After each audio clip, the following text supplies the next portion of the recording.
Hello, everyone. Welcome to this our last environmental research webinar of the 2024-25. I'm Sungkyun Park, faculty member of Epidemiology and Environmental Health Sciences. So this seminar series is sponsored by the Michigan Life Stage Environmental Exposures and Disease Center, in short, M-LEEaD. So before I introduce today's speaker, so please note that if you have any question during the presentation, use the Q&A on the bottom and then enter your question. So we will cover your question after the talk. So I will introduce today's speaker, Dr. William Hintz, who is an associate professor in the Department of Environmental Sciences and Lake Erie Center at the University of Toledo. Dr. Hintz received his BS and MS from the University of Wisconsin, Eau Claire, and his PhD from the Southern Illinois University. Dr. Hintz' research interests include freshwater ecology and conservation, invasive species, freshwater fish and fisheries, and environmental pollution policy. Today, Dr. Hintz will talk about what we have witnessed every winter, so road salt pollution. So please join me in welcoming Dr. Hintz. Thank you very much. I appreciate the introduction. And so I really appreciate the invitation to be with all of you today as well, because I think as I'll illustrate some of the ecological consequences of freshwater salinization, as we call it, there's a public health aspect to this as well that I hope, after this webinar, maybe we can generate some ideas and potential collaborations to address some of the questions related to public health. And so, again, I appreciate the invitation and let's get to it. So we have a salt problem, we generally call this freshwater salinization, which is just simply the accumulation of soluble salts in freshwater ecosystems. And there are a variety of sources of salt pollution, and so one of those is what I'll talk about today, kind of the application of road de-icing salts. But there's also, a changing global climate.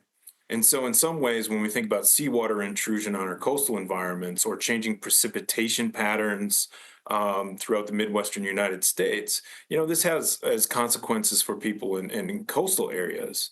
If you're a news junkie like myself, for instance, you can see that precipitation levels in the Midwestern United States have declined, and in some cases, the Gulf of Mexico, for instance, which is salt water, has kind of intruded up the Mississippi River, shutting off, fresh water supply to people that collect their water from those regions. So. Another source of salt pollution is agricultural induced salinization. We apply a lot of salts to farm fields. That increase in electrical conductivity helps crops, evapotranspirate, so take up water, so on and so forth. But that salt residue is left over and eventually washes into our lakes, our streams, our wetlands, so on and so forth. The fourth cause you see here is mining-induced salinization. We pull massive amounts of earth from the ground, right? And in that ground, in the tailings, mining tailings, there's salts. And when it rains or snows, that meltwater or rainwater eventually washes into adjacent streams, wetlands, lakes, rivers, so on and so forth. So on a global scale, we've really altered what we would call, or we would, the global salt cycle. And so we've which has led to an anthropogenic salt cycle, if you will. So scientists are paying attention. And if we think about some of the literature on the subject, warnings began in the 1970s on the use of road de-icing salts, which triggered, release of mercury from contaminated sediments. It made it more aqueous in a lake ecosystem in New York. But the top paper you see here from Sujay Kaushal is a paper from about 2005 that illustrates that some stream ecosystems, for instance, can reach about 25% the concentration of seawater. And that's a really high salt concentration. So, due to human activities, we've increased the salinity of our freshwater ecosystems fairly substantially. And so, as scientists have paid attention, so has the general public, right?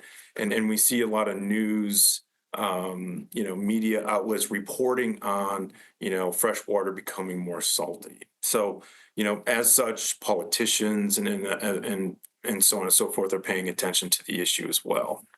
We'll talk a little bit about that at the end. But when we think about the use of road de-icing salts, and you're very familiar with this in Michigan, right?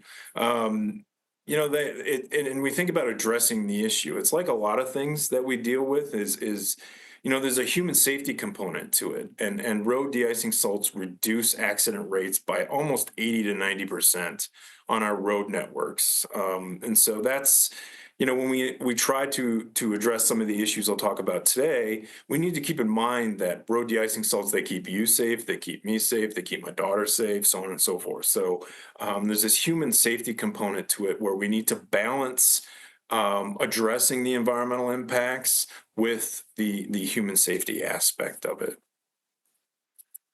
As we think broadly about the need for road de-icing salts in the United States, approximately 70% of the population and 70% of the road networks are actually in regions that experience snow and ice.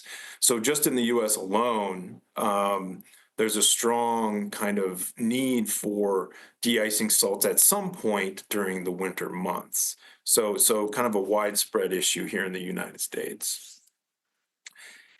When we start to kind of conceptualize how much is applied, right? It's gone up ever since 1975 to present day, and it fluctuates with weather patterns in the wintertime. But, as recently as 2015, if we think about just one de-icer type, that is sodium chloride rock salt, over 66 billion pounds were applied in the United States. And I'm not a Youper, I am from Minnesota, so the proverbial oofta, that's a lot of salt. And so it has to go somewhere, right? It goes into our streams, it goes into our wetlands, and it goes into our lakes. If we try to conceptualize this a little bit more, I like to think of the kitchen table I had in college, about, 1 square meter or so. If you were to take your table salt and dump about 3 to 30 pounds in the middle of a small kitchen table, that's how much salt some regions are applying to our roads per unit area of that table every single year, year after year, decade after decade. And so, there's a lot of potential for salt to accumulate in the environment. This is where I work studying the impacts of de-icing salts. So just a little bit of a story here. During the COVID days, I was at the research lab over a holiday break, and it was about, 33, 34 degrees. And so a private applicator decided to put, this salt down on the parking lot and the sidewalk leading into the building. Now, that day, it ended up being about 38 degrees and rainy. So none of this salt served a de-icing purpose, and it just went. Eventually, the rain caused it to wash off into the adjacent woodland you see to the right, and then over those trees you see on the right is Lake Erie and the water intake structure for most everyone here in northwestern Ohio. So when we think about the use of de-icing salts, there are probably better ways to use the salt. And so I'll talk a little bit about that at the end here. But the problem is clear, right? We're overusing something, and we'll get to some of the environmental impacts. Michigan, you rank number 4 in total road salt use, right? And so here in Ohio, we are slightly ahead at number 3. And these rankings fluctuate year to year. But to try to, conceptualize this for the state of Michigan anyway, last year in your 23-24 winter season, you applied about 670 million pounds of road de-icer in your state. So that's just what's reported, right? So that's a lot of salt, right? And you have a lot of, nice lakes in Michigan, and obviously the Great Lakes, which we all value quite a bit. So the question is, why so much salt? right? And I think it's kind of like a lot of environmental issues, and at times it's self-inflicted. And so when we think about our highway, or 94 going through Ann Arbor, or 23 going north-south, right? Um, when we have winter conditions, a lot of people like to drive the speed limit or faster than the speed limit. And so when we drive in a way that is maybe not conducive to staying safe during, an ice storm in the wintertime, or a snowstorm in the wintertime, we have to apply more salt. And so, when we have to go to work on a day where it's really wintry conditions outside that are unsafe, but we still need to get to work or class or something like that, that increases the demand for the use of salt. So this is more of a sociological question, right? But I like to say that we all share a bit of the blame for the overuse of de-icing salts. There's been some good work done on documenting trends in the salinity of the Great Lakes. This is just one paper. The point here is, if we look at all of our Great Lakes, and this is simply the sodium concentration and the chloride concentration in the top graph, and we look at where the vast majority of the Great Lakes start, right? Less than 5 milligrams per liter of chloride or sodium or something like that. And over time, they've gone up precipitously. Some of this, due to the industrialization. There's industrial sources of salt in the environment, and then road salt application obviously increased a lot over the last century or so.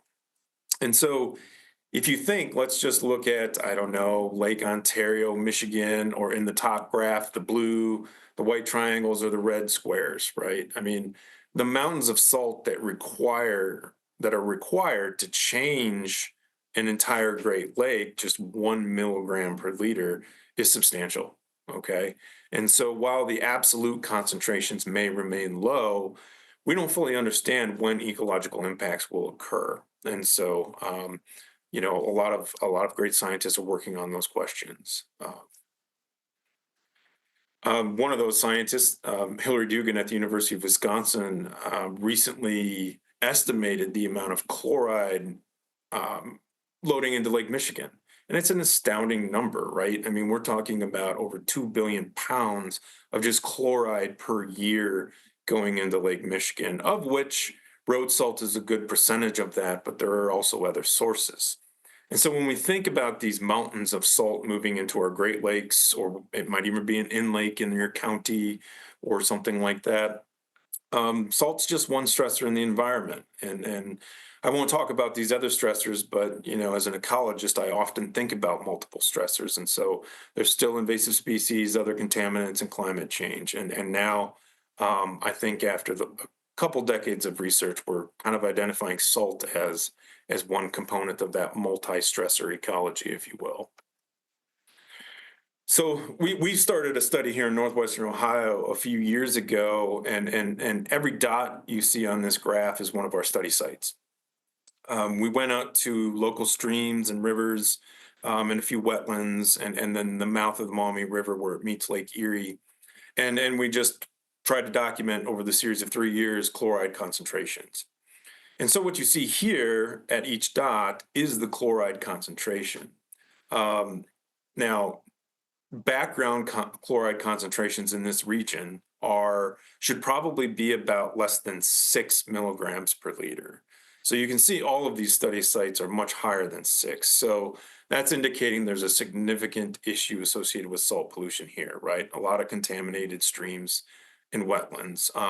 We even measured, in Lake Erie, just outside the mouth of the Maumee River, 52 milligrams of chloride per liter, which is extraordinarily high for such a large body of water. And this is the case in many metropolitan areas or developed areas. And so, it's a bit concerning. And I think, what my lab has endeavored to do is try to understand these ecological impacts. And so freshwater ecosystems are very interconnected. They're connected with the terrestrial environment. And so we really wanted to ask, after understanding, salts going up in so many different places, what might be the ecological impacts of this road salt pollution. So one driving question in my lab and with a lot of collaborators that I work with is do current government guidelines protect freshwater organisms? That is, we have these guidelines from the EPA or different governments around the world, and what we try to ask is, how protective are they? And so you can see in this illustration in the upper right there, the Great Lakes region, we can see the salt problem. So the orange and red indicating pretty substantial salt concentrations in lakes within this region. So yeah. Now, when we think about thresholds, they vary country to country, state to state, right? And in Canada, we'll use the chronic thresholds for the sake of today's talk, which is 120 milligrams of fluoride per liter. In the United States, we have a chronic threshold of 230 milligrams of chloride per liter. So if you can, try to keep these two thresholds in your mind as we move through the talk. European countries, there's some chloride guidelines. Generally, they're a little more ambiguous. Like in Germany, it's a range of chloride that indicates slightly polluted and others moderately polluted. But these are kind of currently the unprotected, they have no real teeth to them. They're more like just guidelines. So we wanted to ask, how protective are they if they were enforceable? So we set out to do kind of a large scale study. We were at a meeting, a conference, which is back in 2018, I believe. And a lot of people got together and said, what might salt do to a lake in the Canadian Shield Lakes or Midwestern United States, California, or Europe? And so a lot of labs got together and we asked the question, what are the impacts of sodium chloride, the most common de-icing salt, on the zooplankton algal energy pathway in freshwater food webs? So to preface this a little bit, zooplankton are kind of that intermediate step where we take all the green stuff in freshwater systems, like the algae, and they transform it into their biomass, which feeds other consumer biomass up the food chain, things like small fish, bigger fish, so on and so forth.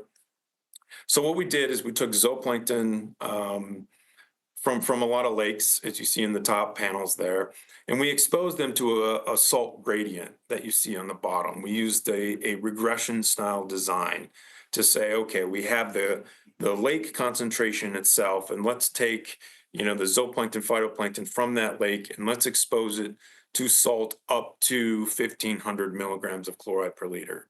So we have those thresholds indicated, in the US and Europe, in Canada, so on and so forth, there on the bottom as well. So keep the 120, 230 in mind as we move forward. So what happened in that study? Taking plankton from lakes, all over. It's kind of a grim picture. So to orient you here, on the x-axis, we have the study site, and we had 16 study sites. On the y-axis, we have the percent change in abundance. And so the dashed line in the middle indicates no change from the control concentration. The red line indicates a 50% decline in abundance from the control concentration. And then, the dots with the error bars there are the standard errors. That's really what happened at the Canadian threshold of 120 and the US threshold of 230. So you kind of have the blue and gold dots there. And so those are the Canadian and US thresholds anyway. And so what you notice is that for cladoceran zooplankton, these are kind of the larger body grazers in freshwater lakes, a pretty substantial decline in a lot of the study sites at the concentrations that are kind of deemed to protect the vast majority of organisms, right? So yeah, that's not really great news. To look at this a little bit differently, if we wanted to estimate the lethal concentration at which 50% of the population declined or died off at these thresholds, this is one way of looking at it. So what you see is each dot represents, the 50% decline from the control at each study site, and its associated 95% confidence interval. And so what you see is that the LC50 or the confidence intervals overlapping with the two thresholds near the bottom of the graph there. And at the vast majority of study sites, there's pretty significant overlap. Okay, so that's kind of indicating that these thresholds may not provide a ton of protection, when we're already seeing a loss of one of the major grazers in freshwater ecosystems, or this group of grazers, disappear at these thresholds, at least a 50% reduction in their biomass. At a lot of the study sites, almost 50% of the studying sites, when you lose that grazing pressure, the prevailing hypothesis is that that's the reason for this kind of increase in phytoplankton or algae in freshwater ecosystems. So what you see here is kind of an equivalent effect size that we observed in our mesocosm experiments in that study. And so at 40% of the study sites, we got more algae because we lost a lot of the grazers. And this really held true for all zooplankton taxa. So for the sake of time, I'm just showing you cladocerans today, but this really has occurred in every taxa, the copepods and the rotifers. Long story short, it doesn't appear that the current thresholds, like the one in the United States developed in 1988, is all that protective of lake food webs, right? And some of our results differ from a lot of laboratory tox tests, and there are reasons for that.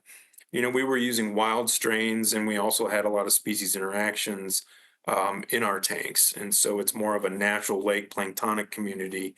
And a lot of the species we used are not classic tox test species.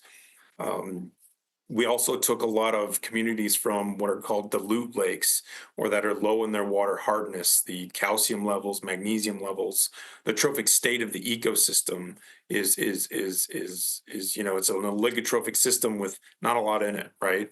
And so, when we think about salt having these impacts, it's think about everything else in the water, right? In addition to salt. And so we have yet to establish that kind of hierarchical model of impacts. One of my collaborators, the brilliant Shelley Arnott at Queen's University, also recently published a study suggesting that, so I just showed you at 120 and 230 milligrams of chloride per liter. Well, in the Canadian Shield Lakes, a little bit of salt can have a pretty dramatic impact.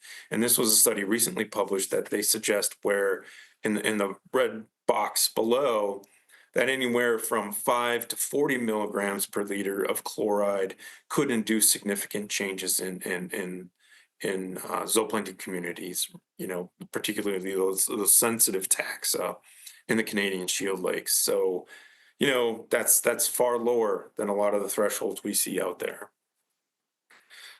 We've done a lot of, organismal work as well, kind of exposing various organisms in the environment to different salt types and concentrations.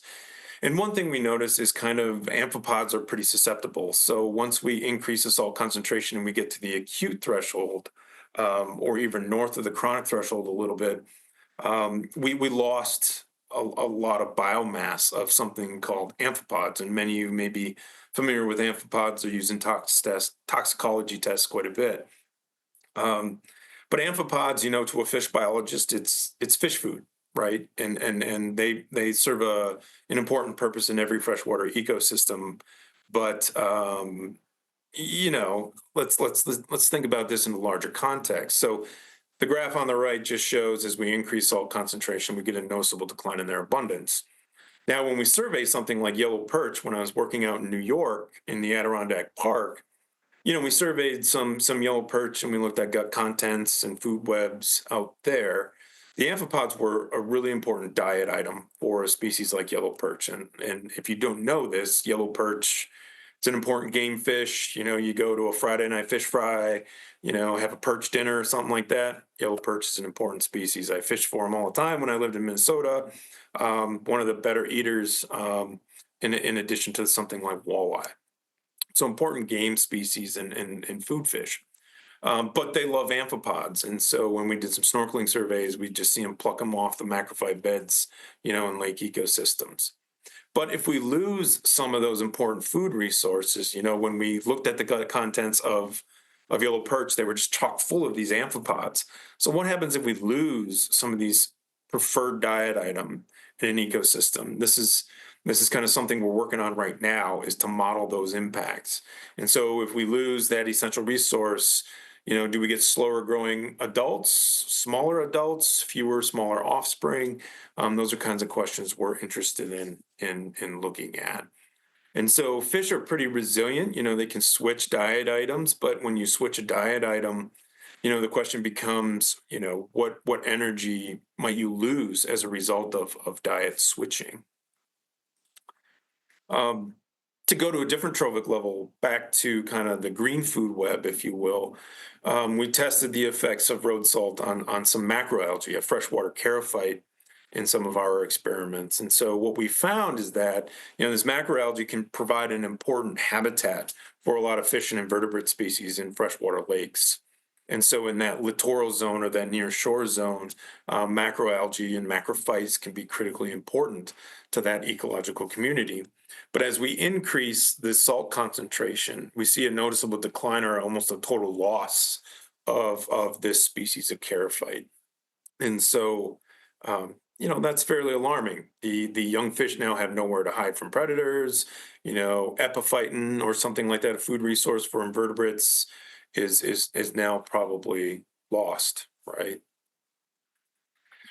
And surprisingly, we've done some tox tests with rainbow trout, and some of our work has shown that when we expose rainbow trout to the acute threshold of about 860 or more, a noticeable decline in their growth. So in stream ecosystems, they can be quite contaminated with road salts all throughout the winter months, but during the spring and through the entire year, in fact. And so when we expose, this is a species, if you're familiar with fish, this is an Oncorhynchus species, which is the northern Pacific salmonid. And we thought they would be relatively tolerant to salt, and a lot of fish are. But if you hit them at the wrong life stage, it appears, with salt, you get these noticeable declines in growth. And so we don't know how this might kind of, induce lifelong effects. That growth at the early life stages is critically important in fish.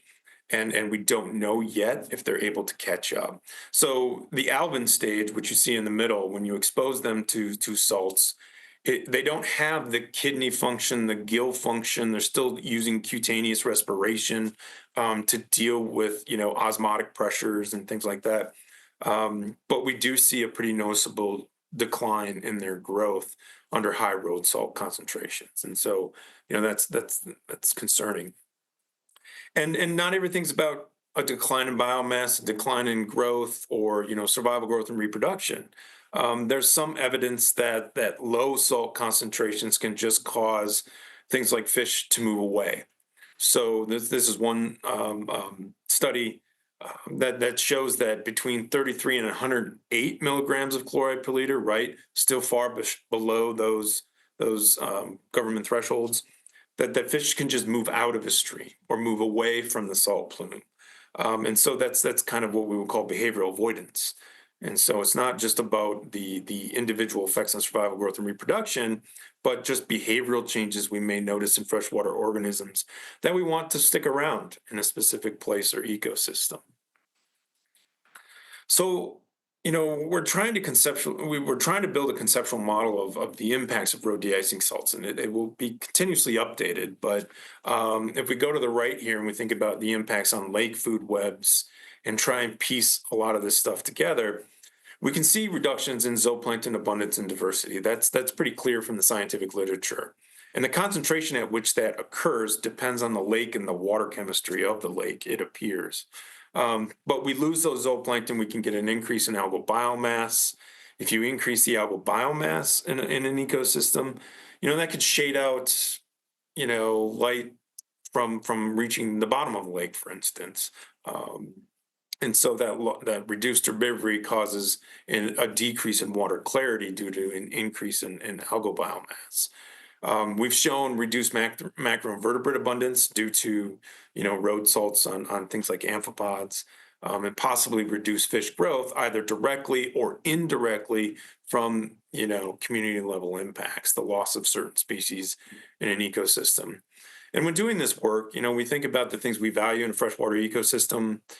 This on the left here, we have, my brother-in-law fishing for muskie all over the states of Wisconsin and Minnesota, loves to fish for muskie. Well, if we start at the red X there and we lose the organisms that help that energy pathway, that energy from reaching the primary producers to large fish, right? We don't know how that might affect those kinds of recreational fisheries, so on and so forth. So something to consider working on in the future. But I just wanted to briefly touch on a few issues beyond the ecology, right? And so when we think about the economic costs to our roads, our infrastructure, our bridges, so on and so forth, our cars, right? Wash your car in the wintertime. Road salt can cause a lot of damage. So I just talked about some of the ecological effects, but recent estimates indicate that maybe $1 in road salt causes $10 in damage. And so there's a variety of estimates in the literature about, how much it costs to resurface our roads and the degradation salt might cause on our road surfaces. I'm well aware of Michigan roads. My in-laws all live in Michigan, so we drive there frequently. And yeah, your roads are being repaired quite often, right? That might be linked to some of the salt that you use. But yeah, so anyway, a lot of infrastructure damage. And when we look in the literature, there's human health aspects to this too. One study suggested that 24% of private well systems in the state of New York were affected by road salts. And so we think about different, thresholds. The World Health Organization, US EPA, say that, about 20 milligrams of sodium per liter is kind of a threshold for, avoiding maybe adverse health effects. In this study, about 82% of the wells were above this threshold. So, I'm not a health professional or medical professional, but you think about people with certain kind of kidney conditions, heart conditions, or other conditions where we need a restricted salt diet.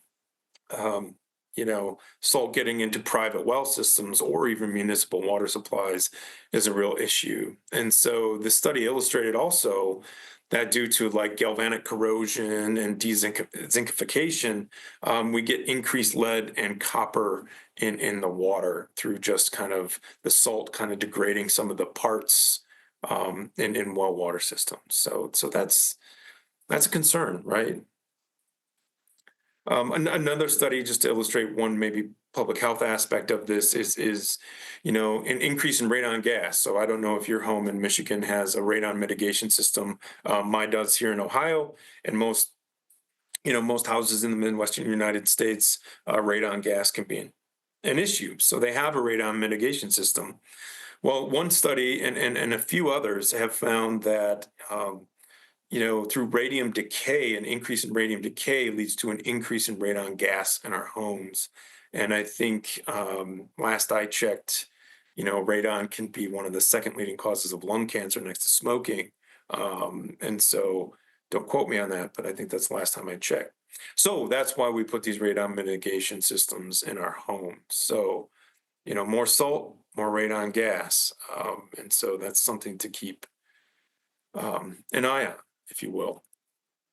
The cost to fixing, these issues with these side effects of road salt use, right, can be extraordinary. There's some estimates, again, in the state of New York, at $4.7 million for 20 homes or $13.2 million for 500 homes.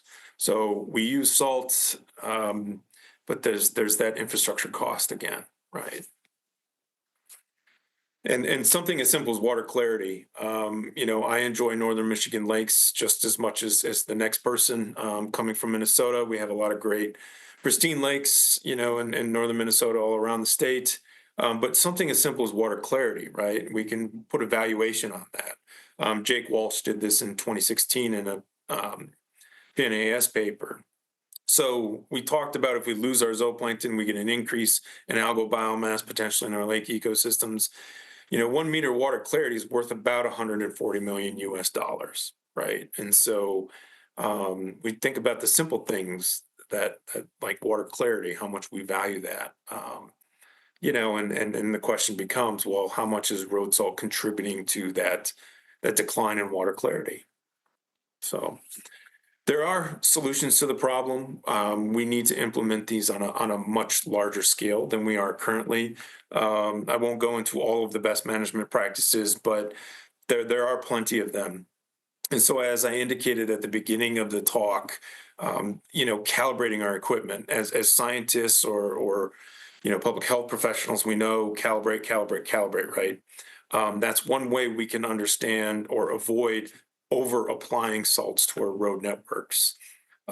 Using things like live edge plows, most roads are kind of curved a little bit so the water runs off of them, right? It doesn't sit on the road surface. Well, using a snow plow that conforms to the road surface will be much more efficient removing snow and ice. So therefore, we don't need to use as much de-icing salt to have the same effect. And things like pre-wetting or anti-icing. So if you have ever seen a truck out before a winter storm and the stripes on the road, that anti-icing process prevents snow and ice from bonding to road surfaces, which reduces the need for de-icing salt once the storm has begun, right? So, and some of these estimates range from 30 to 80% reduction in total salt use. So it also saves a lot of money, right? There are policy options. As recently as last year, early 2024, we were engaged with one of your U.S. senators, Gary Peters, on some potential national legislation in the United States Senate on ways of understanding and addressing the salt pollution issue. And so there are a variety of options there that is a discussion for another day, but possible. So I hope I'm on time. I didn't take up too much of your time, but I just want to thank many undergrads, technicians, so on and so forth. I've had a great team behind a lot of this work and great group of collaborators from Europe, Canada, United States. I'd like to give a shout out to all of them, to my family, right? If not for them, then who, right? So I'll stop there and we can start with some questions. Thank you very much. I appreciate it. Okay. Yeah, this is really interesting. And then you are covering this ecological system impact and the human health impact, and even talking about the policy and other things. So I really appreciate your this the the comprehensive review about this the road salt problem. And so for those who have any question, please, you can use the Q&A and then you can add your question and then we will cover that. So before we review the Q&A, you can also see the Q&A, but because we are now recording and we will post this to our channel, YouTube channel later, so I will read the question. And so the first question is, have connections been demonstrated between salt concentration and likelihood of cyanobacteria blooms, as has been shown through the salt, zooplankton, algae causal chain? Yeah. So, I'm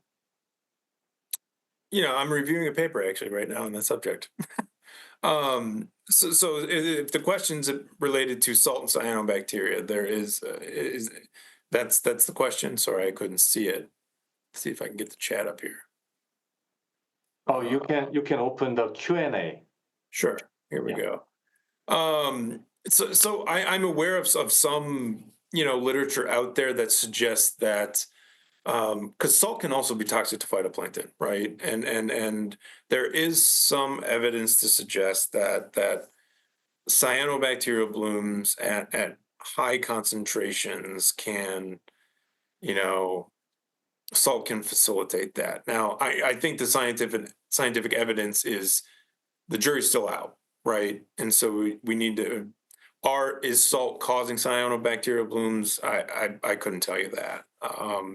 But there is some evidence that salt can lead to some cyanobacterial colonies having a bit of an advantage over other over phytoplankton species, over diatoms, green algae, things like that. So I would kind of be reserved in that regard to say I don't think the concentrations we're seeing currently in the Great Lakes we'd see a cyanobacterial bloom because of just salt. There's a lot of components to that, right? Are nutrients right? Is temperature right? What's the salt concentration? So we'd have to answer those questions first to kind of hone in on salt's effect on cyanobacterial blooms. Yeah, and I'm also just thinking that the like a climate change and the temperature like a increase, so that's why this freshwater water temperature also increase, and so the combination of this water temperature and the salt and the like a pH change in so all this ecosystem change impact this cyanobacteria and other algae bloom, and that could be potential like a future direction. Okay, Yeah, so yeah, very next much so. question. Yeah. Yeah. Do you think there is ability for local action on this, or is coordinated statewide action, national, international action really our only route? I mean, there's a lot of local action that has happened, and I think there are a lot of cases in Chicago, the state of New Hampshire, Vermont, Minnesota, Montana. There's what we're doing here in northwestern Ohio in the Toledo metropolitan area is trying to get salt applicators, scientists, politicians together to kind of understand the issue and use salt more effectively in this region. And I think those kind of local grassroots efforts go a long way to protecting freshwater ecosystems, organisms, and drinking water supplies. And so, I think local action can sometimes maybe be more efficient, but there are a lot of states out there, state EPAs or pollution control agencies or something that are doing, great work trying to coordinate, best management practices around the state. So, yeah, and it's just, we got to start somewhere, right? And I think, the message is taking hold. That doesn't mean that, you're not going to go to a parking lot if it snows next week and it's not going to be chock full of snow or salt, right? And so the state of New Hampshire has some good policies to help mitigate, issues with liability. So if you were to go to a public parking lot at a Walmart or something like that, the overuse of de-icing salt is so that people don't slip and fall. But if a company, a private applicator, was to use a lot less salt than just what's needed, there can be liability waivers, and there's certain programs that are in place to reduce the liability for salt applicators if someone were to slip in a reasonably salted parking lot, for instance. So, yeah. Maybe follow-up question. So there are different types of road salt, so like sodium chloride and other types of salt that. So do you see any difference between the different types of salt? Yeah, and I wish I had time to explain some of that here today a little bit more. So, we've done a lot of experiments with calcium chloride and magnesium chloride. They work at far lower temperatures. So, sodium chloride de-icing salt, or sodium chloride more generally, won't work below 15 degrees Fahrenheit. It just doesn't work very well. So, you'd have to use something like calcium chloride or magnesium chloride, or move into the acetates or something like that at cold temperatures.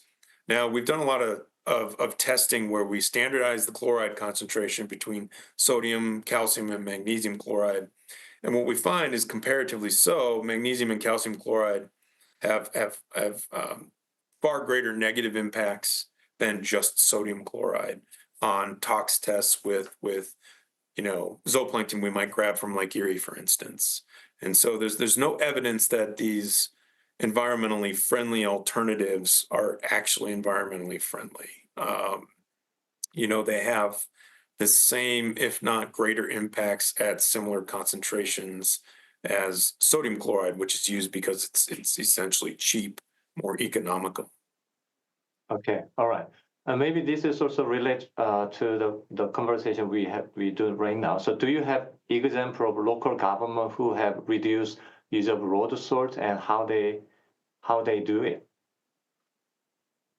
Yeah, so I think first comes an education campaign, right? And so getting local governments on board with the ecological impacts, understanding what best management practices can be implemented, giving them literature or disseminating literature that helps them apply road salts in a smart way. There's a lot of manuals, like Wisconsin Saltwise has a lot of manuals posted on their website, and so yeah, locally, at least here in Northwestern Ohio, they're very interested in saving money too, right?